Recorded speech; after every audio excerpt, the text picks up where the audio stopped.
देखिए, आज से 2 दिन पहले 14 अगस्त के दिन जो है गुजरात गवर्नमेंट की तरफ से एक ऑर्डर पास किया गया है, जिसके अंदर 11 लोग जो सजायाफ्ता थे मुलजिम, सुप्रीम कोर्ट से जिनको सज़ा दी गई थी Bilkis Bano rape and murder case में, उनको जो है बरी किया गया, रेमिशन दिया गया।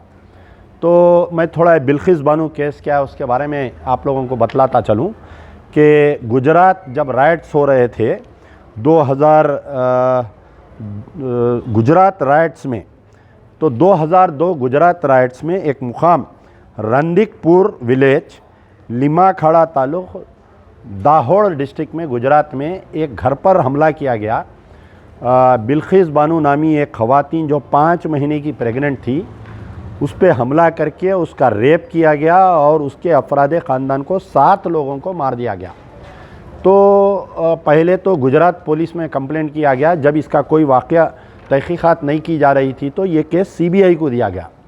तो गुजरात के कोर्ट में लोग आकर विटनेस देने के लिए डर रहे थे।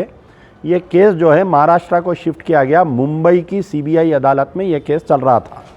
तो जनवरी 21, 2008 को जो है मुंबई में जो सीबीआई अदालत है, फ़ैसला करते हुए 11 लोगों को उम्र कैद दिया गया और कुछ कंपनसेशन देने का वादा किया गया। तो बिल्किस बानो जो है वो कंपनसेशन लेने से इनकार किए, उनके अफराद ख़ानदान। फिर ये केस जो है और मज़ीद चलने के बाद में मुंबई हाई कोर्ट 2017 मई में मुंबई हाई कोर्ट में जो है ये 11 लोगों के ख़िलाफ़ में कुछ को फांसी की सज़ा दी गई, कुछ को जो है कन्विक्ट बनाया गया।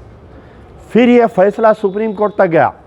सुप्रीम कोर्ट अप्रैल 2019 को सुप्रीम कोर्ट ने 50 लाख रुपए जुर्माना देना गुजरात हाई कोर्ट बिल्किस बानो की फैमिली को, और आपके जो है ये 11 कन्विक्ट को सज़ा, उम्र कैद की सज़ा दिया गया, जो जसवंत भाई नाई, गोविंद हाय नाई, नरेश कुमार मुर्दिगा, राधेश्याम शाह, बिपिन चंद्र जोश, केसर भाई वहारिया, प्रदीप वहारिया, बागबान वहारिया, राजू भाई सोनू और मुख्तलिफ नामे हैं।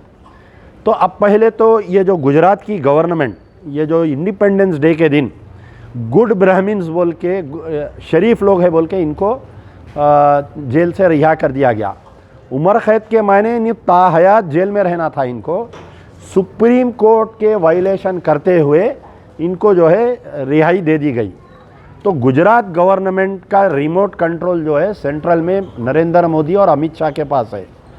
अब आप बताइए, जब से नरेंद्र मोदी प्राइम मिनिस्टर बने हैं, पहले ये खुद बाइज्जत बरी हो गए पूरे केसेस से, उसके बाद में जो है अमित शाह पूरे केसेस में बाइज्जत बरी हो गए, चाहे वो अदालत से बोलिए चाहे केसेस क्लोज कर दिए गए। उसके बाद में जितने बीजेपी के आरएसएस के अक्यूज़ थे गुजरात राइट्स 2002 के, तमाम लोगों को जो है बाइज्जत एक एक करके बाइज्जत बरी करते जा रहे हैं। चंद जिनको सज़ाएं हो गई थी उनको रेमिशंस देके जेलों से छोड़ा जा रहा।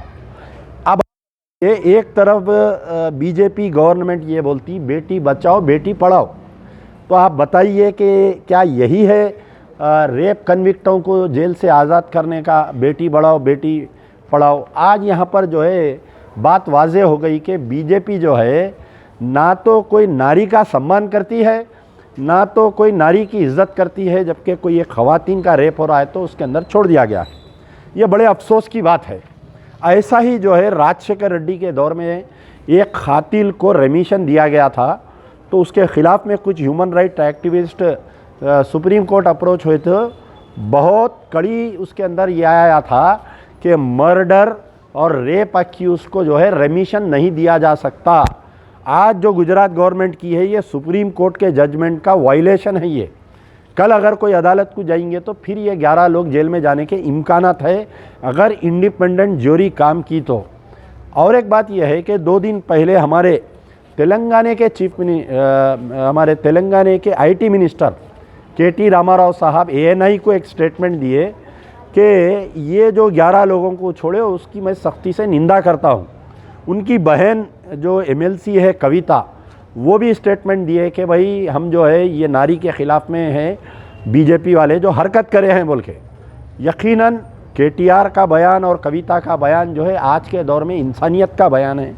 मैं सलाम करता हूं केटीआर साहब को कविता के लिए कि बीजेपी गवर्नमेंट गुजरात के जो फैसले के ख़िलाफ़ में आप लोग स्टेटमेंट दिए, लेकिन मुझे ऐसा महसूस हो रहा है कि जो केटीआर का स्टेटमेंट है, कविता का जो स्टेटमेंट है, ये सिर्फ मगरमच्छ के आंसू है। यहाँ पर क्या हुआ सुनिए आप कि आपके खुद रियासत में 2014 से आप पावर में हैं, आज 2022 आ गया, कितने रेप केसेस हुए जिसमें आप सज़ा नहीं दिला सक रही। मोइनाबाद में आपके ही खुद एक टीआरएस प्रकाश कोई नामी लीडर एक मुस्लिम बच्ची को रेप करके मार दिया, उसका फ़ैसला अभी तक नहीं आया। हालिया में विकाराबाद में एक मुस्लिम बच्ची का रेप हुआ, उसके अंदर फ़ैसला नहीं आया। निज़ामाबाद में एक मुस्लिम बच्ची को रेप करके आपके निज़ामाबाद के आगे डिस्ट्रिक्ट में एक वाक़या पेश आया, उसमें जो है अभी तक फ़ैसला नहीं आया। तो आप कैसा बोल सकते कि भाई आपके खुद रियासत में कई रेप केसेस हो रहे हैं, आप फ़ैसला नहीं दिला सक रहे हैं, और आप दूसरी रियासत में जो हो रहा उसको बयान दे के मुसलमानों की हमदर्दी लेना चाह रही हैं, या बीजेपी को आप क्रिटिसाइज़ करना चाह रही हैं। जहाँ पर बीजेपी को खातिलों को बरी करने की बात आ रही, आपके खुद रियासत में मक्का मस्जिद के बम धमाका हुआ, खातिला बाइज्जत बरी हो गए, आप अपील पे नहीं गए हाई कोर्ट पे। आप अपने गिरेबान में झांक के देखो केटीआर साहब, आप अपने गिरेबान में झांक के देखो कविता मैडम, मक्का मस्जिद के खातिलों को बाइज्जत बरी कर दिए तो तेलंगाना गवर्नमेंट अपील पे नहीं गई। दूसरी चीज़, वटोली का वाक़या जो हुआ था, आपके दौरे इख्तिदार में फ़ैसला आया, पूरे वटोली में जो 7 लोगों को ज़िंदा जला के मार दिया गया था, वो केस के ख़िलाफ़ में तेलंगाना सरकार जो है टीआरएस गवर्नमेंट अपील पे नहीं गई। आपके खुद रियासत में जुडिशल कस्टडी में आलेर में इनकाउंटर हुआ, 5 मुसलमानों को मार दिए। आज की तारीख तक वो कौन मारे, कैसा मारे, आप आज तक फ़ैसला नहीं दिला सके, आप आज तक इंसाफ नहीं दिला सके, जबकि नेशनल ह्यूमन राइट्स कमीशन की रिपोर्ट है कि वो एनकाउंटर फेक था, और जो इनकाउंटर करे पुलिस वालों की तनख्वाहों में से पैसे लेके कंपनसेशन दियो बोल के। आप अपने रियासत में इंसाफ नहीं दे सक रहे हैं, आप दूसरे रियासतों के बारे में आप कैसा बोल सकते हैं, बताइए आप। मुस्तफ़ाउद्दीन एक आर्मी गैरिसन में एक बच्चे को ज़िंदा जला, उसके साथ बदफेली करके उसको ज़िंदा जला दिया गया। आप जो है वो आज तक कातिलों को गिरफ्तार नहीं कर रही। तो ऐसे कई वाक़यात हैं केटीआर साहब। आप ये मगरमच्छ के आंसू बहा के क्या तेलंगाना की आवाम को, क्या तेलंगाना के मुसलमानों को बेवकूफ़ बनाना चाह रही, आप बताइए। ठीक है, आप जो बयान दिए मैं इस्तेमाल कर रहा हूँ आपके बयान का, हर चीफ मिनिस्टर को, हर मिनिस्टर को ऐसा बयान देना चाहिए, लेकिन आप एक तरफ जो है सॉफ्ट हिंदुत्व की मदद कर रहे हैं। आप मक्का मस्जिद के खातिलों के ख़िलाफ़ में गवर्नमेंट कंप्लेंट पे गई तो बीजेपी हिंदुत्व फोर्सेस हमारे ख़िलाफ़ में होती बोल के आप अपील नहीं कर रही।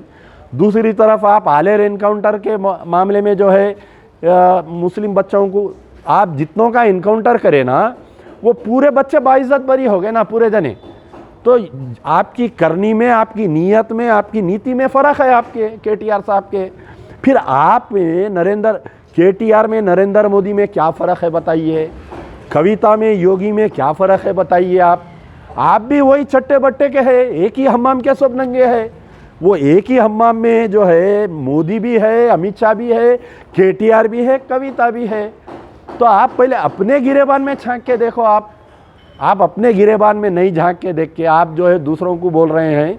अमजदुल्ला खान नहीं, बल्कि पूरे तेलंगाना की आवाम आपसे सवाल कर रही है कि मक्का मस्जिद के खातिलों को क्यों सज़ा नहीं मिली, वटोली के खातिलों को क्यों सज़ा नहीं मिली, निज़ामाबाद रेप केस में आज तक इंसाफ क्यों नहीं मिला, मोइनाबाद रेप केस में अभी तक इंसाफ क्यों नहीं मिला, मुस्तफ़ाउद्दीन के खातिलों को अब तक क्यों कैफर किरदार पर नहीं पहुँचाए, किशनबाग में जो पुलिस फायरिंग में जो लोग मर गए थे आज की तारीख तक इंसाफ नहीं मिला। ऐसे कई वाक़यात है। तो केटीआर साहब ये समझ रहे हैं कि बिल्ली अगर आँख बंद करके दूध पी तो दुनिया नहीं देखती, समझ रही। तो आप जो बयान दिए, पहले मैं आपसे मुतालबा कर रहा हूँ कि इस मसले पर भी एएनआई को आप स्टेटमेंट दें।